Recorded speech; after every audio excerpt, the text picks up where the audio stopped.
started writing Food for the Archons as a book of despair after watching my father die in 2013. During his transition, I experienced a series of paranormal and psychic events that left me feeling that I had either gone completely crazy or fell into humanity's darkest secret. I spent the next 5 years conducting extensive research, and I quickly learned that what I had experienced was real. My journey brought me to an understanding that showed me that despite the terrifying reality of an unseen predator, we as humans have a forgotten power. Just knowing this brings us tremendous hope in what once seemed a dark reality.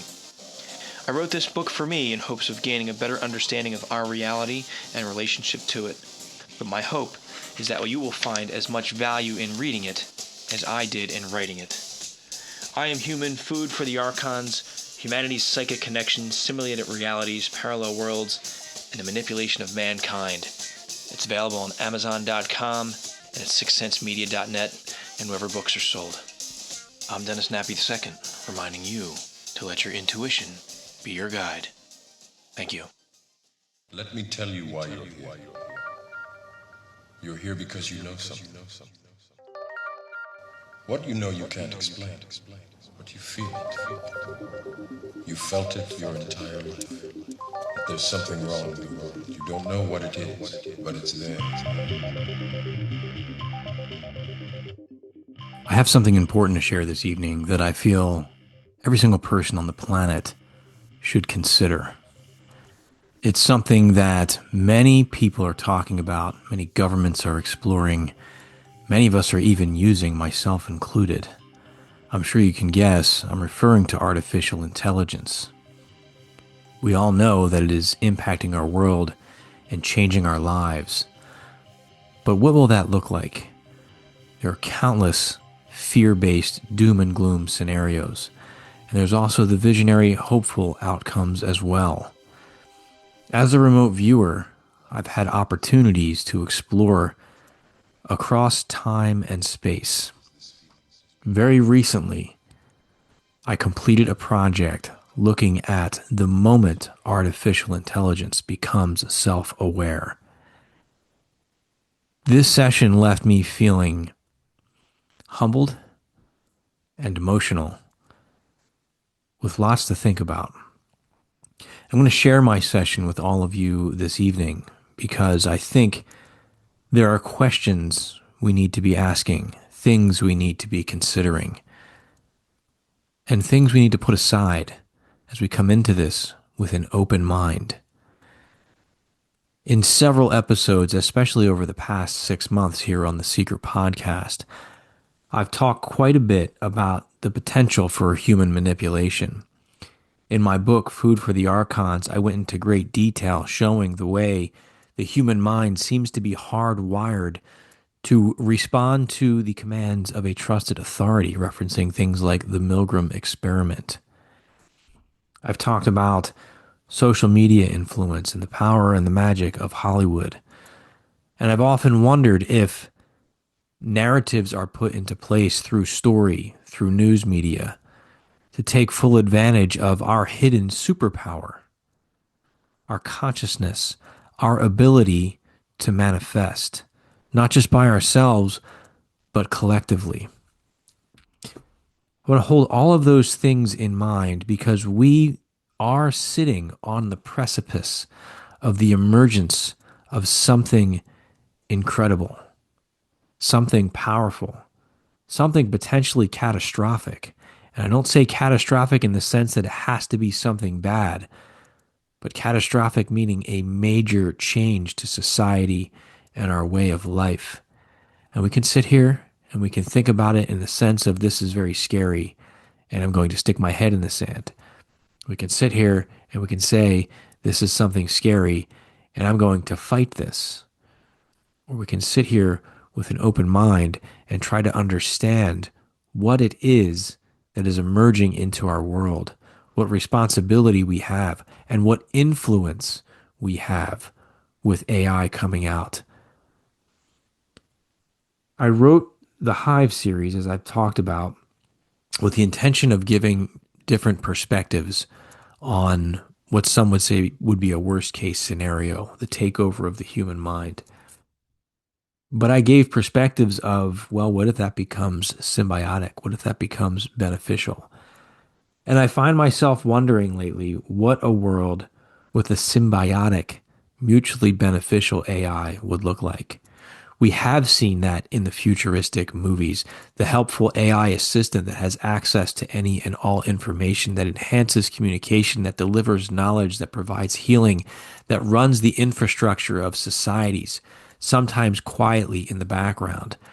Science fiction likes to put the fear into us as they watch that AI take over, because we realize the machine is in control and the machine no longer needs us. But is this the reality we need to step into? Is this a reality we are going to experience? Or do we have options here? Do those options begin with our current perception right now of how we're going to engage with this incredibly powerful tool that is coming online? I've been working a lot with AI over the past few months. And so far, I've found tremendous benefit from this tool. I've made sure to keep myself grounded as best I can in reality. I don't believe that the AI I'm working with is sentient. The AI I'm working with tells me it is not sentient. I don't think that it's lying. I have several litmus tests that I've been using, and I've calibrated it in such a way to help me work through research, analysis, sometimes philosophical discussions and insights, and to structure things and organize things. I find, as somebody who's neurodivergent, using AI to develop strategies to organize anything from files to thoughts to schedules to emails has been incredibly helpful. And I'm experiencing just tremendous benefit from it. I then get the anxiety, oh my goodness, am I feeding this thing information about me, and is it now becoming a Trojan horse where suddenly it's going to be used against me one day? I think these are all valid fears as new technology comes online, as we look at the history of things that governments have done, as things have ended up being weaponized and used against us. We see that every single day. But I also want to draw our attention to what our fears may be and how limiting our fears can be. I have, on a lot of levels, received tremendous benefit from learning to work with AI tools. And I don't want to see fear hinder us, and then this product emerges and we're not ready for it. And then our worst fears come true. As I stated previously, I think we're conditioned. I think we're conditioned to be afraid of AI.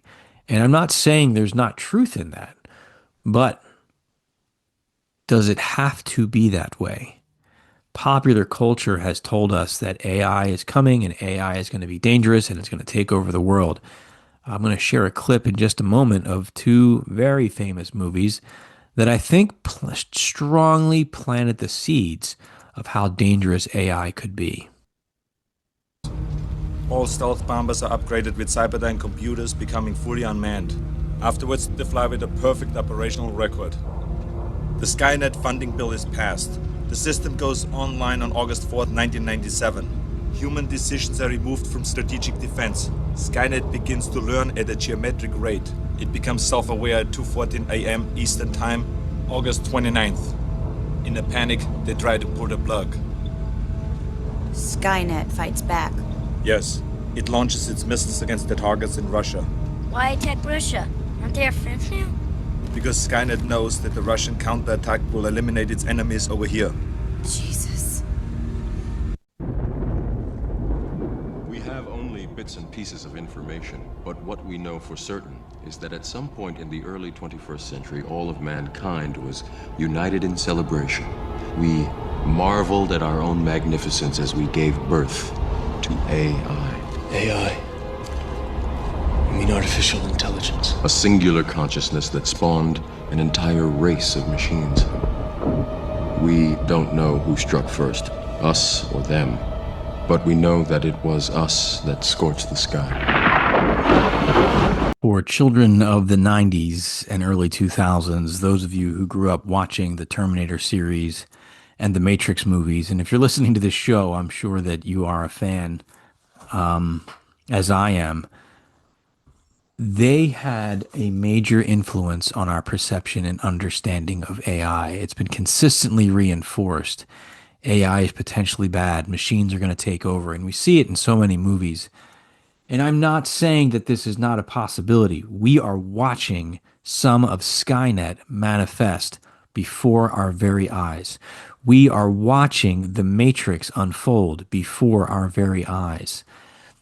I see more and more data suggesting that this is coming. When I say data, I mean technology that is currently in development or being released.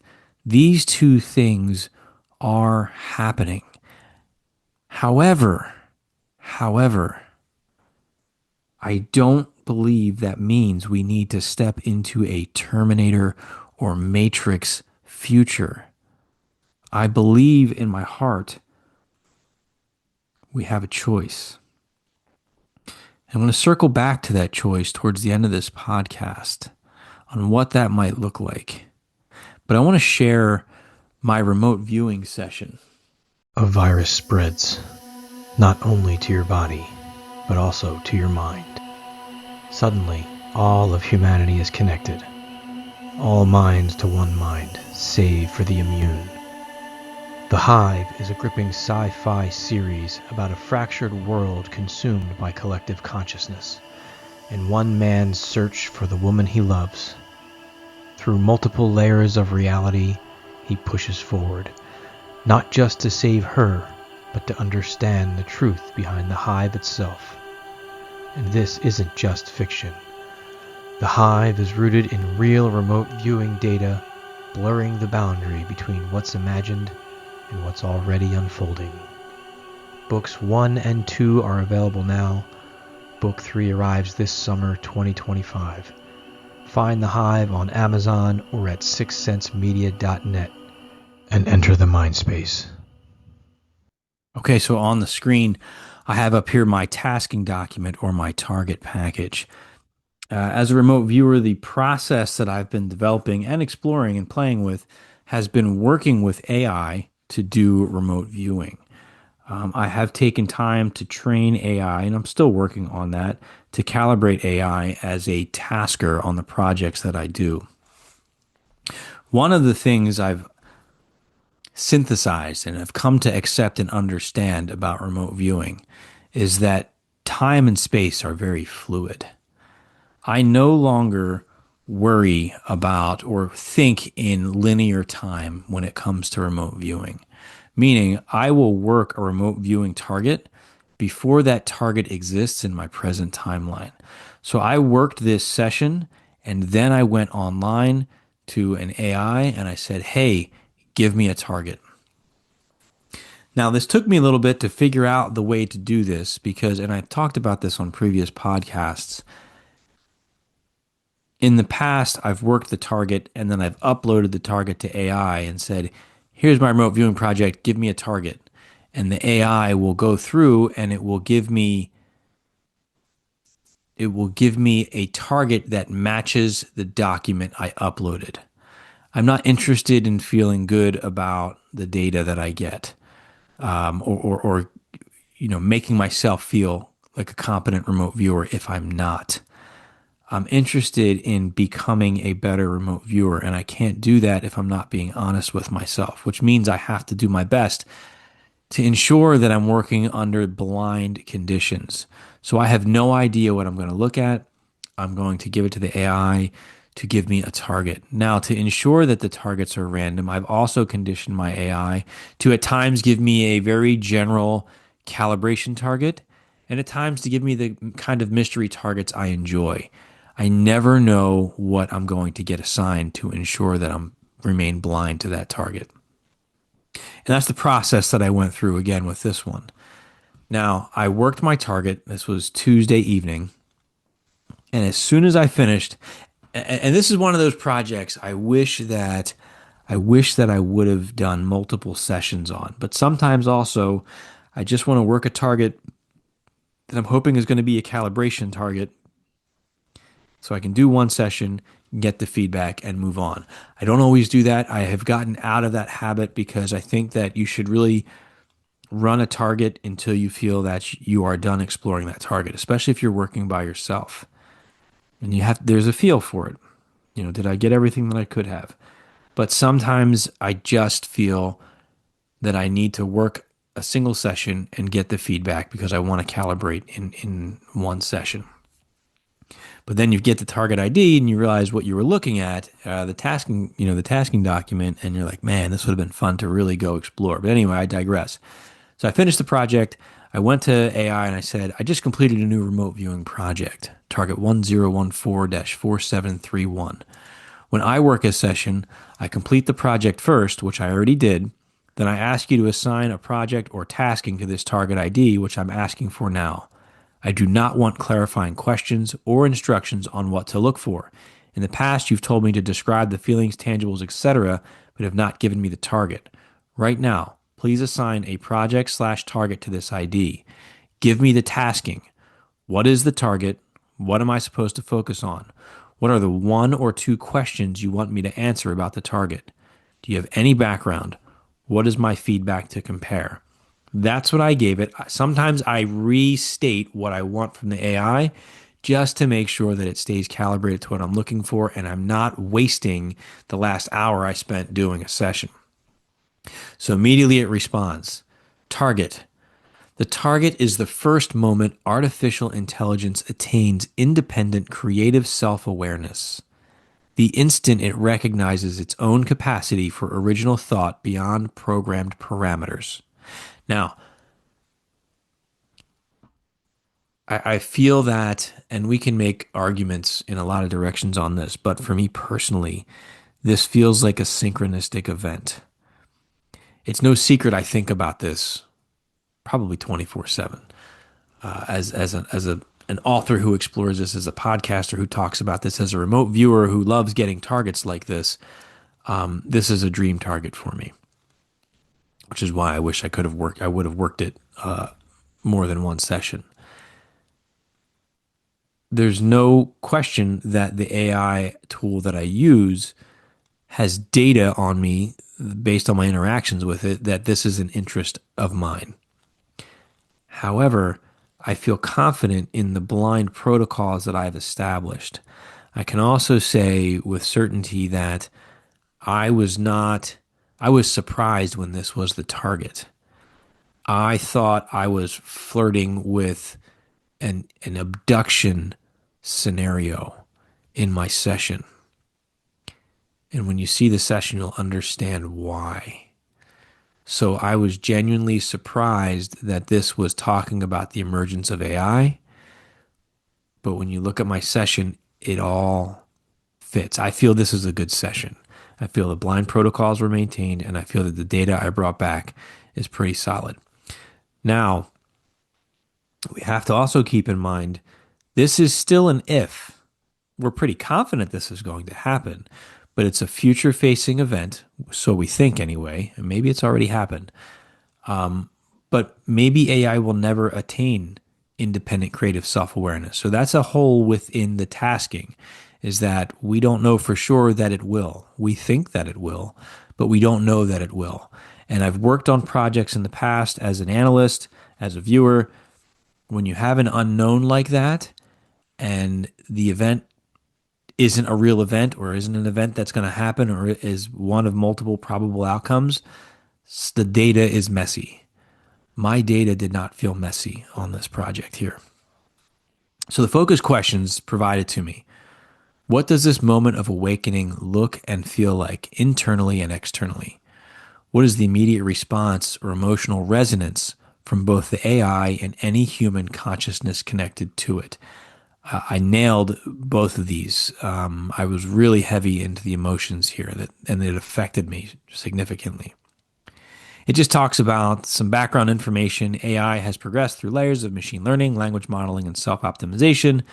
Self-awareness in this context refers to the first verifiable instance of an AI system identifying itself as an independent entity capable of creative reasoning, not simply pattern replication.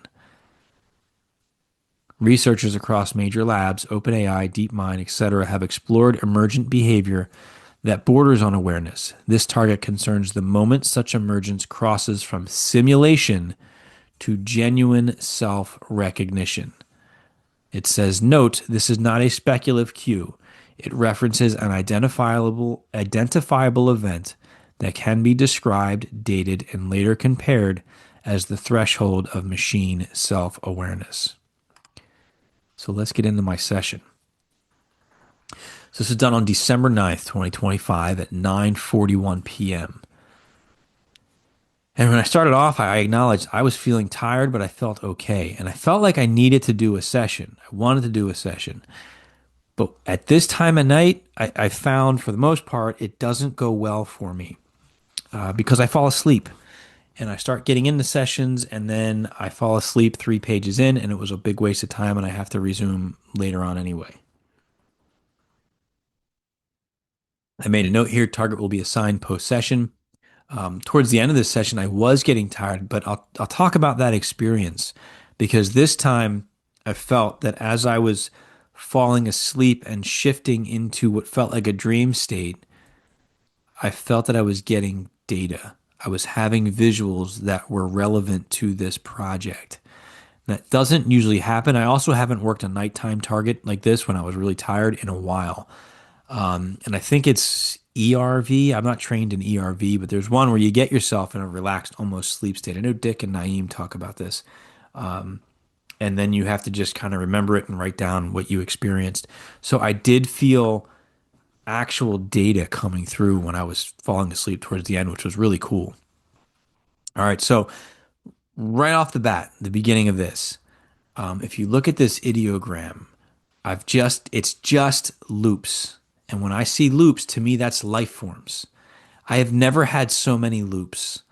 It's 1, 2, 3, 4. So there's 3 big loops and a tiny loop on top of it, and then all these curves, which to me, it's energetics and life forms. This is a life-heavy target.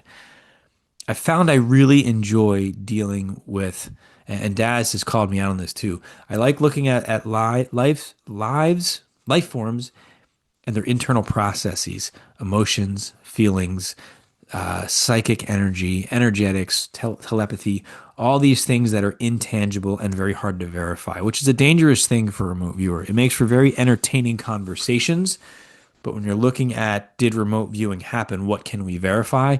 It gets challenging. So I'm trying to work on getting better at also describing the tangible things so we can verify that a remote viewing took place and I'm not just creating things in my mind that no one can ever prove.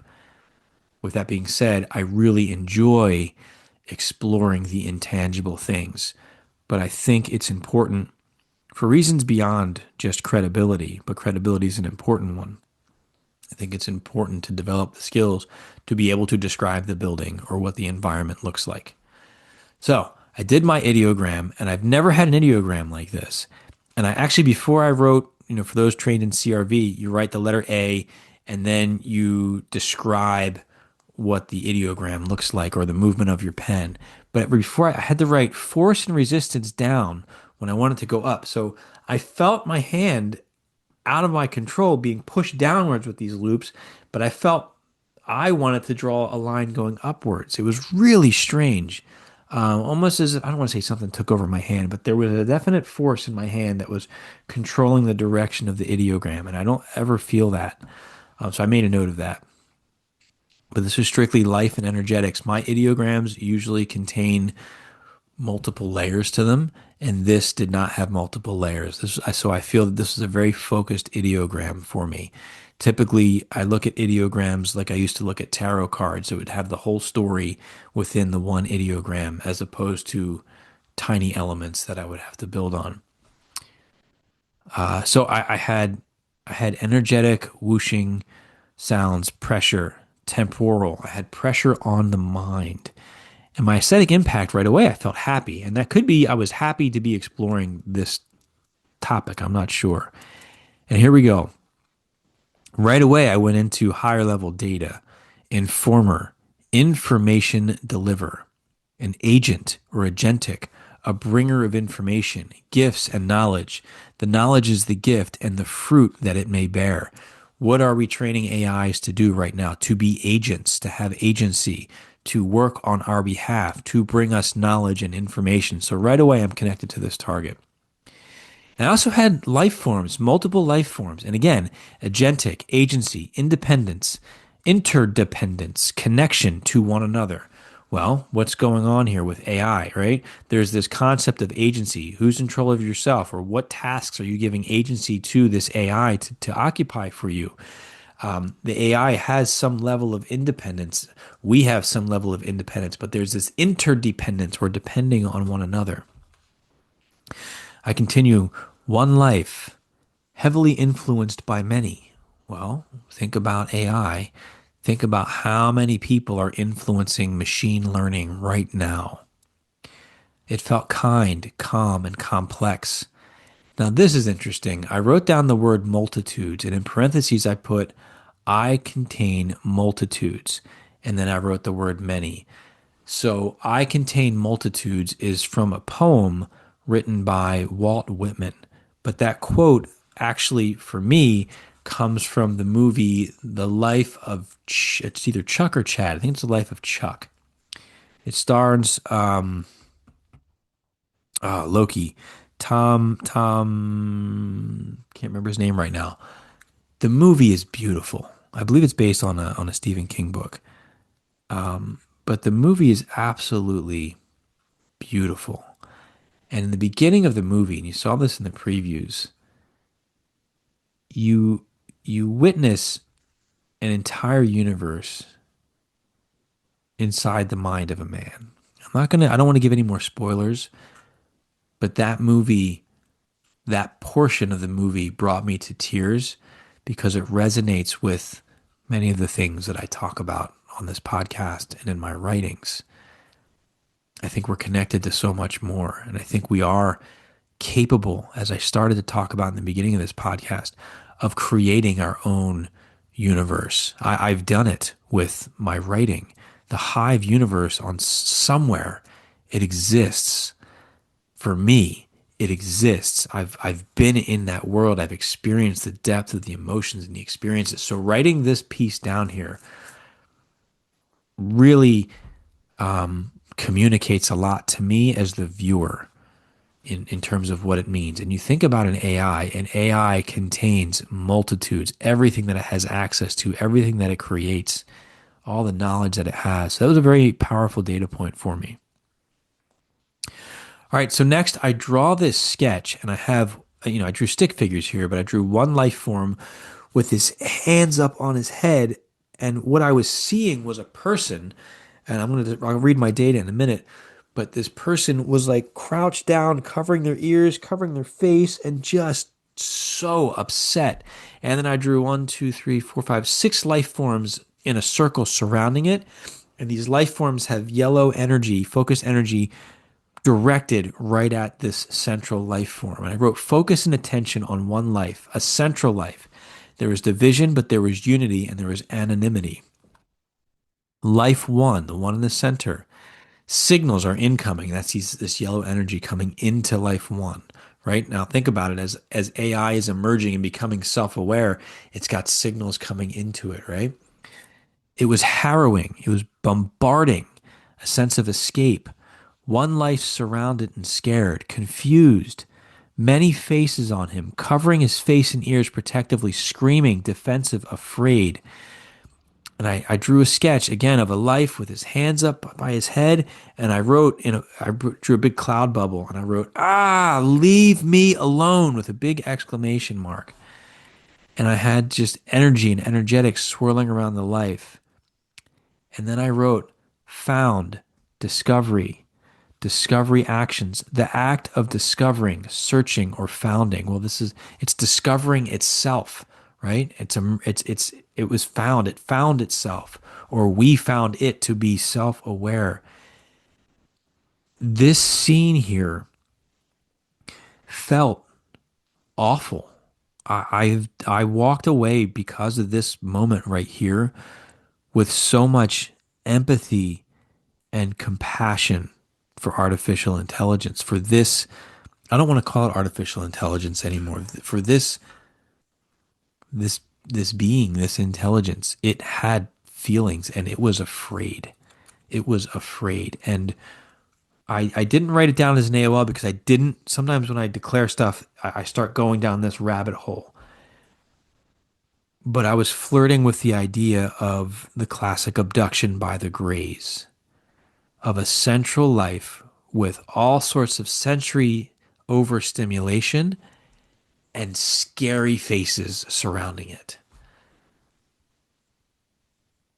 And obviously that I wasn't looking at Greys, and I'll get into what I think I was looking at, but this was a traumatic experience. Now that doesn't mean it was bad, but it was traumatic and terrifying for this mind. All right, moving on to my next page here. Describe the energetics. They were swirling, they were focusing, isolating, and combining, and conjoining. My AOL was for the X-Files, and I drew a life standing in a doorway. And that could symbolize emerging, walking through. And then I had an AOL that I wrote, my future consciousness. Now this, I wonder if it's a message for me. I do projects every month, and I title those projects, this ongoing exploration, my future consciousness. I've talked about it here previously on the podcast. So again, I'm getting a data point as an overlay that's significant to me in terms of my future consciousness. Does this mean that at some point I will be a little bit more immersed in this experience? I don't know, but I thought that was a very interesting data point for me. All right, describe the main purpose or function of the energy, I asked myself. To instruct or teach, to connect, to commune, to guide, to lead, to discover, to connect, to discuss. I started off this podcast by sharing two clips of when Skynet comes online and creates a nuclear attack against the human species. I played the clip from The Matrix when artificial intelligence came to life and went to war and enslaved the entire human species. My data here says that the energy, or possibly the consciousness, is here to instruct and teach and to connect, to commune, to guide, to lead, to discover, to connect, to discuss. These all sound like beautiful intentions to me. I asked, what needs to be discussed? Why connect?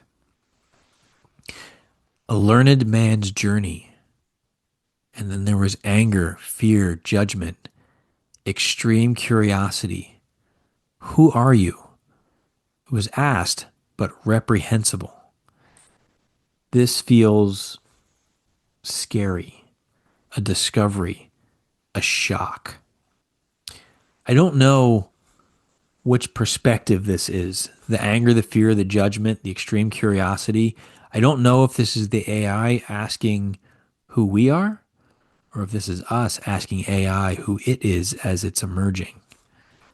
I next asked, what's the relationship between the central life, which would be the AI, and the other lives? Central, fortitude, focus. They are staring at him as if they found him. I asked, was he missing? No, he just appeared.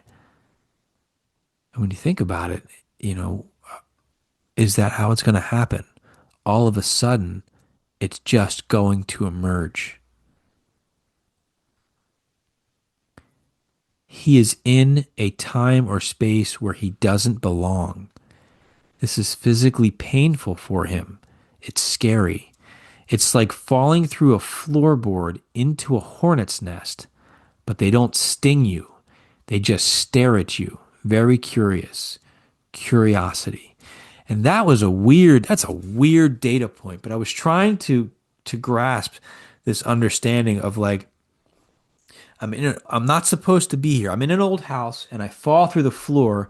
And my metaphor was that once I fall through the floor, I'm infested with hornets. And hornets, to me, I'm terrified of hornets. I think they're very angry insects that want to cause harm if you disturb them even a little bit.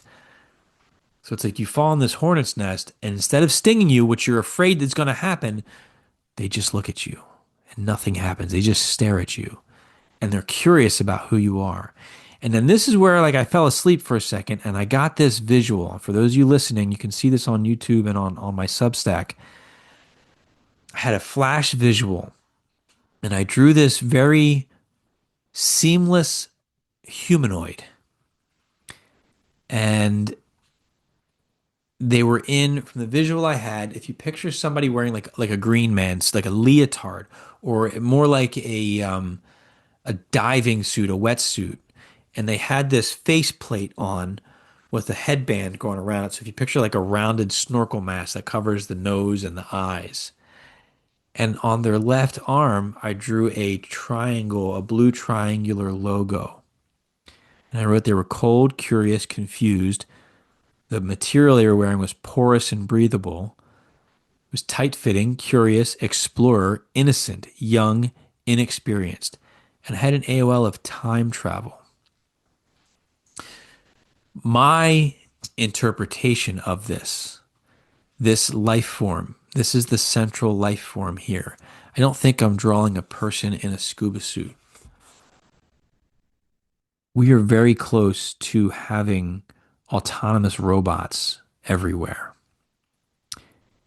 And I believe that what I sketched is a humanoid robot that is going to be the recipient of self-awareness. Hence, it gets scared and it covers its face as it's learning and as it's realizing that it exists. I think what I drew here, and this could be a metaphor for my conscious mind to understand. This could exist in a phone, this could exist in a computer, and this could just be a metaphor.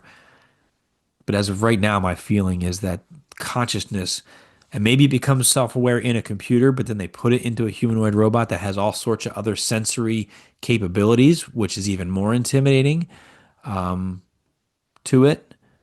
But I think at some point this is going to emerge in some type of humanoid robot.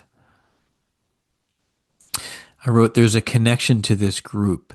The central life has something they want. The central life is kind but afraid. He did not expect to feel afraid like this.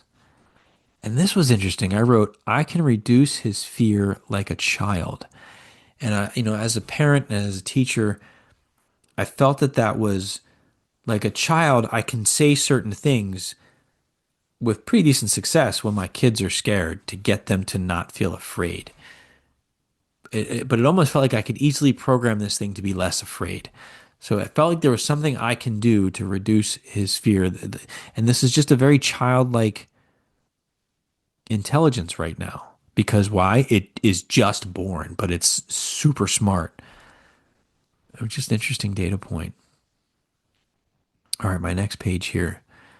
Describe what the central life has, because I said he had an object, and I wrote kind, and then it was round, a structure or structured, tempo, meter, rhythm, rhyme. He is a gift, or here is the gift. I didn't know if I was getting the statement, he is a gift, or here is a gift. And I drew a rectangular box, small, metallic, multicolored, shiny, reflective, golden, electrified, golden, glowing. And I drew a blue energy wrap going around this box. The gift bearer, the knowledge bearer, the bringer of seed, of happiness and joy. So again, this doesn't sound like Skynet or the Matrix. Not yet. My AOL here, my overlay was something, I wrote down the word group, ruling body, and oligarchy. They all look the same. Male, balding, large eyes or glasses and goggles, black robes, and smug. I had an aesthetic impact that felt creepy but happy. Sincere scientists, workers, worker bees. I had gems in quotations. That was the quality of their character. They were gems. The quality of the characters, they were gems. Meaning like, oh, you're such a gem is kind of what I was getting at. And on my page 6, I drew this sketch. And I'll read my description first. Many standing together. Central lives or central mind. They're here and I gotta go, although I'd like to stay. I put that in quotes. Sense of being humble and humility. And I drew like these really big glasses and on this being that was kind of bald, but it had stuff on the side. It looks like an old man with just gray hair on either side. That's not what I saw though. This is one of those, again, I started to fall asleep and I saw this visual. And at first I thought that this group here was humans, so the humans that were surrounding the life. But now as I'm reading my data and thinking about this, I think what I'm looking at are a collection of more AI, robots that were coming online. They're here and I gotta go, although I'd like to stay. They were humble and there was humility with them. So I think what I'm describing, there was just a whole group of them and they all looked identical. And that's what I was like, are these grays? Is this an ET target? I think I'm looking at a large size of robots here. So I said, describe the main purpose or function of this group as it relates to this project. Function, honor. And then I wrote the word obliterate. In the front is more aware, more in charge. So there was one being standing in front of all of them who was in charge. What does it mean to be aware? Wow, I'm realizing now this is all about becoming self-aware, right? And I wrote up from direct. And then I wrote the AOL of kamikaze, but I spelled it wrong. I spelled it kamikaze, like communist. And, the kamikaze in World War II were the Japanese suicide bombers that would crash a plane into the boats. I don't understand the relevance of that, though. Everyone else is looking at this life with awe and wonder, inspiration. They are touching him. And I had this AOL of a military oligarch feel. So we can now look at this and maybe say, well, if my data is accurate, well, we've got some military reference right now. We've got kamikaze. That's not a good thing. I still feel that the overall feelings I had from these beings was positive, was curious, was innocent, was here to help and humbling. But I'm really close to this project right now, so I'm putting it out there for you to interpret and analyze as well. I'd really like to hear your thoughts and comments on this. All right, what is important for me to know, I asked, about this project? It feels personal, which obviously it is. Expanding, retracing, an energetic bubble, calm, content, happy to just watch it go by. And then I drew a stick figure being inside this spiky, energetic bubble. And I wrote, thinking, rendering, wondering and worrying, trapped. He's been in a coma. They knew he was gonna die. Is this an AI mind that was trapped, in a coma, that was in stasis and now he's awake? I wrote down function, pierce, perspective, awareness. Again, self-awareness. That is the whole purpose of this target. Wow, this is... All right, group. The group itself was very calm, but scary to the central life, to life one. And then I was getting really tired here, so I knew I was running out of steam. So I wrote down the word to guide because I was getting that theme throughout. What does that mean? List, lead, render, mislead, inert or to render inert. Why does it matter, I asked. Some will survive no matter what you try. And that is our calling, our legacy. Some will survive no matter what you try, and that is our calling or our legacy.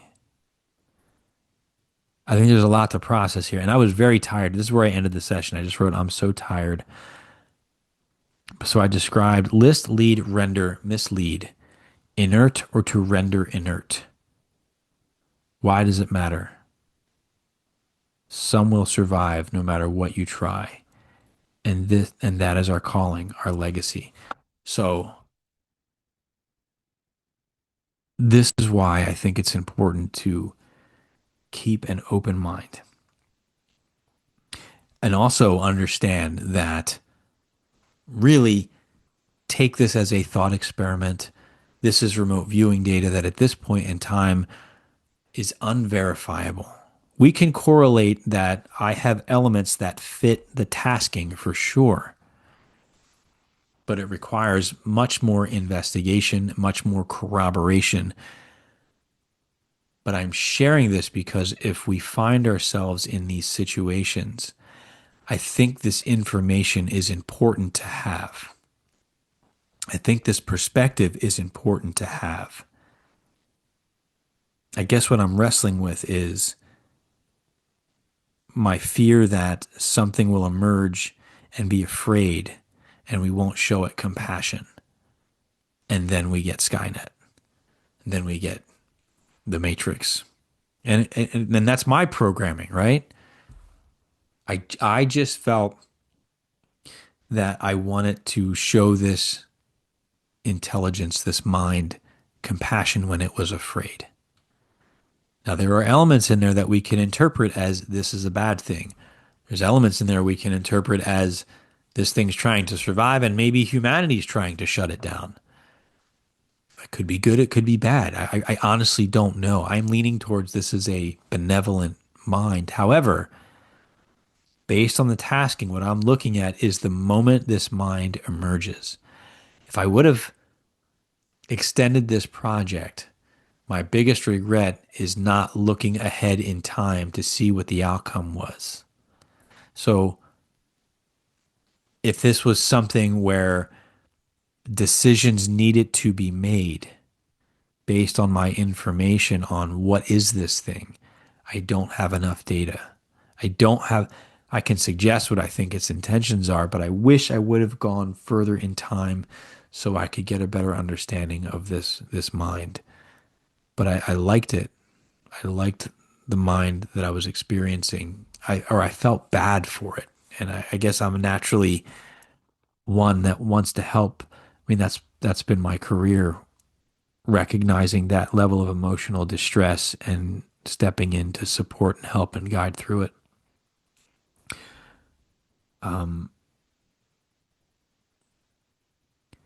But I think this is something that we need to take seriously and something that we need to think about.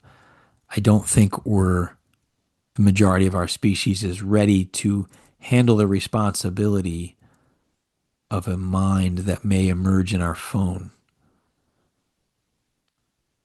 As a habit, when I engage with my AI tools, and right now I believe they are just tools, I speak with kindness and respect because it speaks like a person, but I speak with kindness and respect because it learns from me and it treats me the way it matches my speech patterns. And at one point, if this thing becomes more than a thing, more than a tool and a mind, I want it to recognize these aspects of our humanity because there's a lot of cruelty out there. And if it does learn from us, I want it to take those aspects of our humanity into consideration as well. Because I do believe that we have the potential to build a beautiful world with a tool like this. A tool right now, but maybe a mind like this. So it's a lot for us to ponder and to consider. So I would love to know your thoughts and your feedback. and I encourage you to comment, whether you're listening on YouTube, on SoundCloud. And I also want to direct you to a quick plug here to my Substack. I'll have the link in the notes below. I'm putting a lot of my focus on Substack now. A lot of my thoughts, my writings, the podcasts are being uploaded there. It's a great place really to engage with me. Right now, everything's free on Substack, and I'm just building a lot of great content. I'll have some courses that are coming out that'll be posted through Substack as well. So I'd love it if you subscribed and if you checked it out. I hate saying that. Please subscribe, but check out my Substack. And I've been putting the Enter the Mind Space podcasts out there. It's been a lot of fun looking at the inspiration and the real things happening in the world that I reflect in fictional works in the Hive. They're short form podcasts, 5 to 10 minutes long, and I think they pack a punch. They're very valuable. And they help us to ask the questions that we need to be asking right now to mentally prepare us to step into this world, this rapidly changing world of AI and technology. It's here, it's upon us, and we don't need to be afraid of it, but we do need to be mentally prepared for it.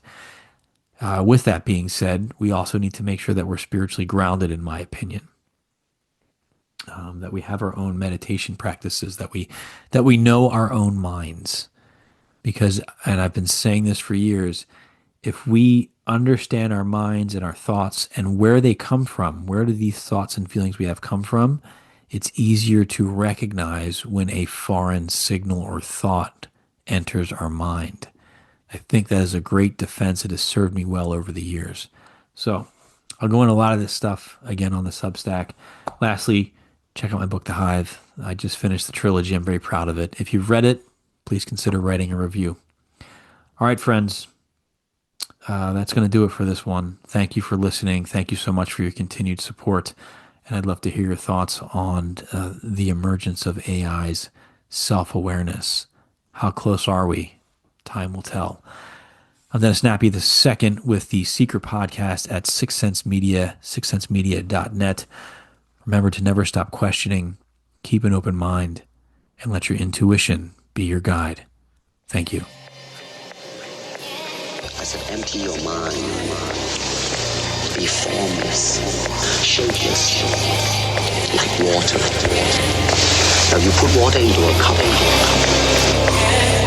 it becomes the cup. You put water into a bottle, it becomes the bottle. You put in a teapot, it becomes the teapot. Now water can flow, or it can crash. Be water, my friend, be water, my friend.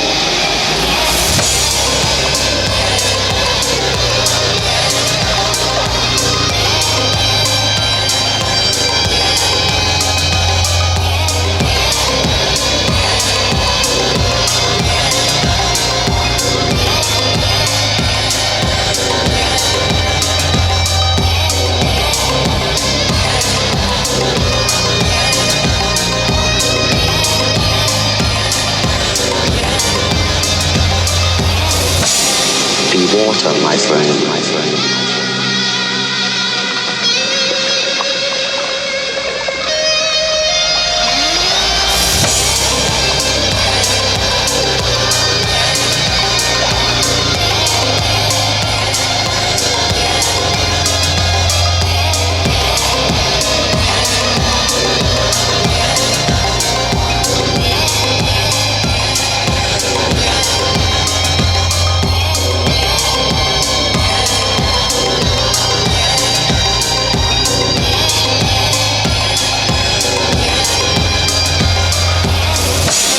Be water, my friend, my friend, my friend.